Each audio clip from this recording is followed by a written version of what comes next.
to my channel. My name is Trisha and it is extremely sunny today, so I'm like trying, I might just go right back here so that way I'm not being blinded this entire video.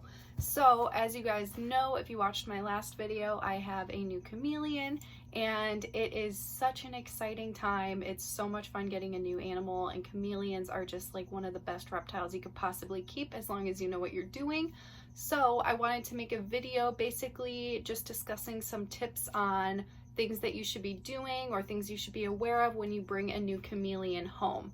So I realized when I brought mine home that there's kind of a lot of information and tips that I actually have for other people that may be new to getting chameleons, or they're just getting their first chameleon.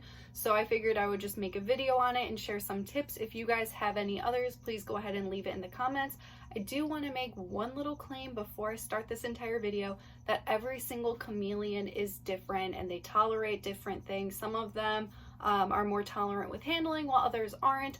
So all of the tips that I'm going to be giving are not going to be like exact. Like, you don't have to do every single one of these methods in this certain order. It's basically just very general, just to give you guys a better idea, just to avoid overall stress for your chameleon, because chameleons are highly prone to stress, and that's something that you want to avoid, especially when bringing a new one home. So yeah, we're just gonna dive right in and get to it. My very first tip is the most obvious thing that you should know anyway, and that is to do as much research as you possibly can before you bring your chameleon home. So before your chameleon comes home, you should be aware of all of the care. You should know how to give them the proper humidity, the proper basking area, the proper enclosure. You should be aware of what they should be eating, what they shouldn't be eating, about supplementation. All of these things should be ingrained in your mind before you even decide to get a chameleon, let alone bring it home. My second tip is to have everything completely set up before you bring your chameleon home. So chameleons, or any other reptile in general, are just not an impulse buy. You should absolutely know exactly what you're doing, and you should provide them their proper enclosure, and everything just must be set up. That way when you do bring the chameleon home, all you have to do is just put them in the enclosure, and then they can finally start to adjust and just relax and let go of all of that stress that they have from basically the trip home. So I showed in my video where I set up the chameleon enclosure before I got mine home, and it's really great to have everything set up, all of the plants, all of the foliage, decorations. Make sure that your basking area is accurate, and also make sure that you have the proper UVB, misting. Like, everything should be ready to go when you bring that chameleon home. That way you can just literally put it in the enclosure and just leave it alone. My third tip is all about placement of the enclosure. Chameleons, as I mentioned before, are very highly prone to stress. So the best thing to do is to place your enclosure in an area of the house that doesn't get a lot of traffic. So this is not an animal that you should put in like a busy living room or a kitchen, which would be kind of random. You definitely want to give them the most quiet area of the entire household, because chameleons are very prone to stress, and you want to reduce that stress level as much as possible. That way you can have a happy and healthy chameleon. My other tip regarding placement is where you should put the enclosure regarding its height. So because chameleons do not like objects above them or people, because obviously as these animals are in the wild, there's a lot of predators from above them since they are in the trees, like birds or whatever other animal may want to eat a chameleon. So being above a chameleon is very stressful for them. So for placing the enclosure, something that is really easy is to just make sure that you place the enclosure really high up and boost it up. That way you are always below the chameleon when you're doing mistings or feedings or whatever maintenance you need to do with the enclosure. So because I'm not able to do that where I live, I have like a big bookshelf and whatever blocking the way, so I can't boost the enclosure up anymore. For my case, because I can't boost it up, I basically just army crawl, and I'm always on my knees. Whenever I approach the chameleon enclosure, I am way below the chameleon on my knees, whether it's for misting or feeding, whatever I need to do in the enclosure. You should never, ever, ever tower above your chameleon. That will severely stress them out. So if you need to be doing things with the enclosure, the easiest way is to just boost the enclosure up. If not, just army crawl it. Be on your knees 24/7 when doing chameleon stuff, which is what I do. It's something that's so weird, but it is something that's really important when you're going to be around a chameleon, especially a new one that's just going to be stressed out in a new environment. My fourth tip is to provide a lot of foliage and hiding places. So in their enclosure, you really want to fill it out with a lot of plants, whether it's live or fake, as long as they are safe for the chameleon, and then tons of places to climb, but you want to make sure that there's just a lot of coverage within the enclosure. This coverage will allow your chameleon to feel safe and have hiding places, because again, in a new environment, it's very stressful. They don't know who you are yet. You guys haven't built a relationship with trust. So without that, the chameleon will be very stressed out, basically seeing you around at all. So it's best to make sure that you really fill out that enclosure for them and provide a lot of hiding places. The best way to go about it is basically, if you can't find your chameleon in the enclosure, that's a good sign that your chameleon has enough foliage and will feel safe and secure and can reduce those stress levels. My fifth tip is very basic, and that is to just leave them alone, especially when you just bring them to a new environment.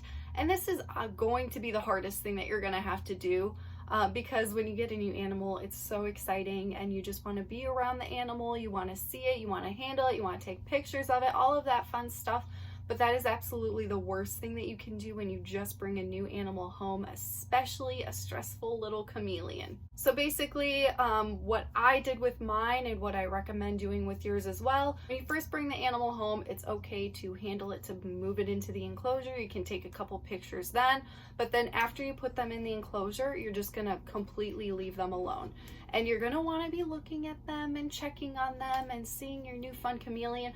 But honestly, the least you can do that, the better. It's best to just completely leave them alone. Don't even let them see you as much as you possibly can. Just completely avoid them. That way they can reduce their stress levels and adjust to this whole new environment that they've just been put into. So along with this, I wouldn't recommend handling. I also wouldn't recommend hand feeding. So for that first week, I would say just completely leave them alone. You can obviously turn the lights on and off and mist down the enclosure when needed, but other than that, I would just leave the chameleon alone. You can also do feedings and stuff, but you're not going to be hand feeding. Just toss the bugs in there, leave your chameleon alone, just leave them alone. It's going to be so hard to do because you're just going to want to be around them, but it is the best thing that you can do for them to let them adjust and settle down from the trip that they just had. Number 6 is for feeding. So when you just bring a new chameleon home, they're likely not going to want to eat. They're going to be very stressed out with the whole situation. Whether you're just bringing your chameleon home from a pet store or you've had it shipped overnight, all of these things are just stressful, especially because you're just putting it into a new environment. So usually within that first day, the chameleon may not want to eat. If you do have a baby chameleon, they do need to eat every single day. So again, that one day when you transition them to a new enclosure, they may not want to eat, and that's perfectly fine. So even if you don't want to offer food the first day, that's fine. You can wait for the second day. But when you do feed them, make sure that you are not around. You may want to watch them to make sure that they're eating, but you really shouldn't do that because it's going to stress them out and it may lead to them not eating at all. So the best thing to do if you want to make sure that your chameleon is eating is maybe you can give them some worms in a bowl and just check and count the number, check at the end of the day and see how many are in there, and then you can see if your chameleon is eating or not. So again, it's going to be super hard because you're going to want to see and interact with your chameleon and see that it's doing all of these fun things. But the first week, you just really want to leave them alone and give them their time and space. That way they can eat and adjust to their new surroundings. So again, with feeding, after you've left them alone for like, say, a week, I'm not saying like it has to be exactly 7 days. Every chameleon is different. I'm just kind of giving like a little bit of an idea of how to do things. But once your chameleon is successfully eating on its own and you're aware that it has been eating, then maybe after a week of it consistently eating and adjusting to the new environment would be a good time to start hand feeding. So that's how you're going to start to build trust with your chameleon, and you just want to make sure that you're not overstressing them. So as long as they're eating on their own, then you can slowly work in that hand feeding. Number 7 is handling. So chameleons are not really a handleable type of an animal. It's best to keep handling to a minimum, especially if you are just bringing one home. As I said earlier, you should just leave them alone. So this also will go into handling. So like within that first week, you should absolutely not handle your chameleon whatsoever. Just completely leave them alone. Number 8 is building trust. So after your chameleon is adjusted to its new environment and it seems to be eating on its own and doing really well, it's a great idea to try and build trust with your chameleon, and you can do that through hand feeding. So hand feeding will help your chameleon to see you as a food source and not be threatened by you, which will eliminate its stress over time. So it's an important thing to try no matter what. Even if you've had a chameleon for a couple of years, maybe you need to take it out to clean the enclosure, whatever the case may be, or go to the vet, it's important to have and establish that relationship with your chameleon.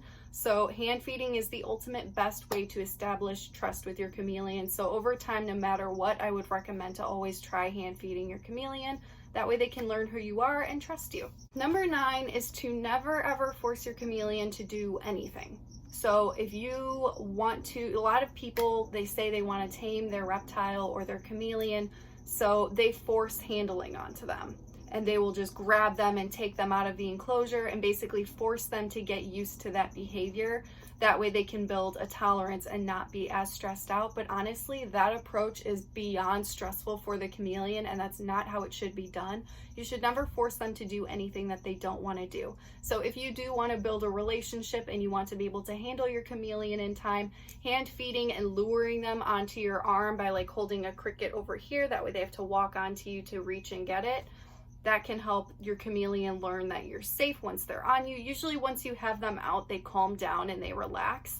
So it's best to do it that way and let them come to you rather than forcing them to do anything. Forcing any animal to do anything is so just not natural, and it's not healthy for the animal because it's going to stress them out and it's not worth it. And number 10 is the most basic thing that kind of goes along with all of this, and that is to respect your chameleon. So respect their boundaries. They let you know when they don't like something. Don't force them to do anything that they don't want to do, and be patient with them. You really have to be patient, especially with the babies. Building a relationship and trust takes work and it takes time. So it's very important to not rush the process, to give your chameleon the respect that it needs, follow its boundaries, and just give it a really nice, healthy life.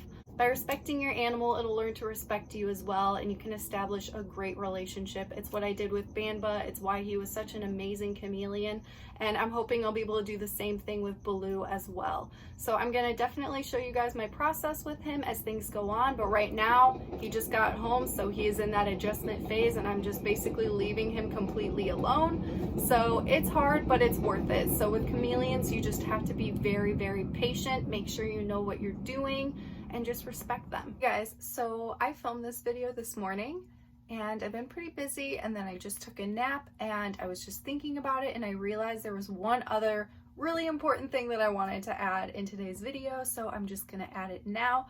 So the one other thing that I forgot to mention that is extremely important when you first bring a chameleon home is that you want to put them in their enclosure, obviously, right away. And then once you put them in, make sure that you hydrate them. So they may not want to eat the first day, which I mentioned earlier in the video, but they will absolutely need hydration, especially after traveling. If you order it online, or if it's coming in a box, or even if you're bringing it home from like a pet store or something, you may not know the last time that it was able to drink something. So you always want to make sure that your chameleon is hydrated. So absolutely spray down the enclosure right away when you put your chameleon in. That way it can hydrate itself and then start to adjust to its new surroundings. So I just wanted to add that because it's super important, and it's like, I feel like I do these things sometimes and I don't think about it and I don't think to mention it. So that's what I'm trying really hard to do, to like mention all of the things that I do. So that is my last tip. So I hope that it helps. Thank you guys so much for watching this video. Please go ahead and leave any comments if you have questions or concerns, whatever it is. I will answer it in the comments, and I will see you guys in the next one.